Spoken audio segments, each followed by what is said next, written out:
नमस्कार आणि आपण पाहत आहात लोकहित लाईव्ह न्यूज चॅनल, आवाज सर्वसामान्य जनतेचा।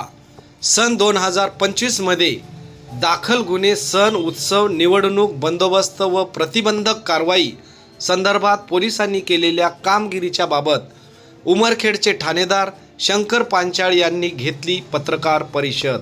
माननीय पोलीस अधीक्षक सर, अप्पर पोलीस अधीक्षक सर, डीवायएसपी सरांच्या मार्गदर्शनाखाली 2025 मध्ये उमरखेड पोलिसांनी केलेल्या कामगिरीचा, येथील कायदा व सुव्यवस्था अबाधित राखण्यासाठी केलेले सर्वतोपरी प्रयत्नाच्या अनुषंगाने आजची एक प्रेस कॉन्फरन्स आहे। सन 2025 मध्ये पुणे या सदराखाली 2024च्या तुलनेमध्ये समांतर आहे, घटवाढ नाही। विशेष करून आठवडी बाजारामध्ये जो गुन्हा झाला, त्या खुनाच्या गुन्ह्यामध्ये 2 गटामध्ये संघर्षातून झालेल्या या घटनेमध्ये आम्ही माननीय एसपी सरांच्या मार्गदर्शनाखाली मुखांतर्गत कारवाई केलेली आहे।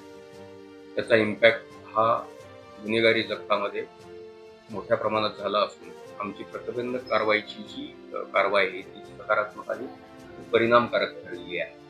विशेष करून दरोडा, जबरी चोरी, घरफोडी, चोरी या गुन्ह्यामध्ये सुद्धा पेट्रोलिंग आणि राबवलेली प्रतिबंधक कारवाई यामुळे या सर्व हेडखाली गुन्ह्यांमध्ये घट झालेली आहे।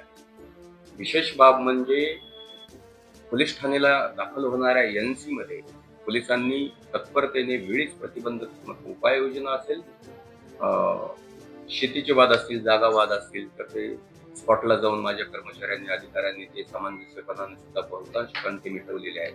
त्यामुळे सुद्धा ग्रामीण भागातून असेल, शहरी भागातून असेल, लोकांच्या प्रतिक्रिया ह्या पोलिसांच्या बाबतीत सकारात्मक आणि विशेष करून दुखापतीच्या गुन्ह्यामध्ये सुद्धा मोठ्या प्रमाणात घट झालेली आहे।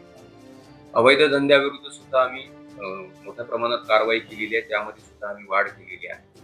विशेष करून MPD मध्ये जवळपास 3 आरोपींविरुद्ध आम्ही MPDची यशस्वी कारवाई केलेली आहे। 56चे सुद्धा तडीपारीचे जवळपास 6 लोकांविरुद्ध आम्ही कारवाई केलेली आहे। तर ओव्हरऑलच गुन्ह्यांवर नियंत्रण आणि मालमत्तेच्या गुन्ह्यांमध्ये झालेली घट ही पोलिसांच्या आणि वरिष्ठांच्या मार्गदर्शनामुळे आम्ही चांगली कामगिरी करू शकलो असं मला इथे म्हणावंसं वाटतं।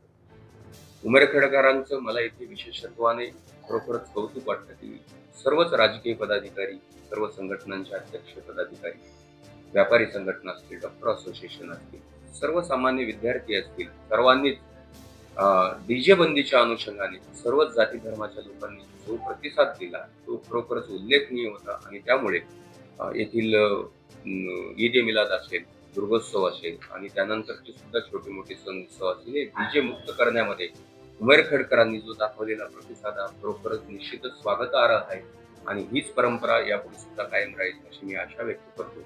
आणि यापुढे सुद्धा 2026 असेल आणि त्यापुढे सुद्धा उमरखेड पोलीस ठाणे हद्दीतील सर्वसामान्य जनतेच्या रक्षणासाठी, त्यांच्या जीवित व मालमत्तेचे रक्षण करण्यासाठी निश्चितच कटिबद्ध आहे आणि आम्ही सर्वतोपरी प्रयत्न करून जनतेच्या विश्वासार्हता पात्र राहण्याचा आम्ही चांगला प्रयत्न करू वरिष्ठांच्या मार्गदर्शनाखाली। जय हिंद।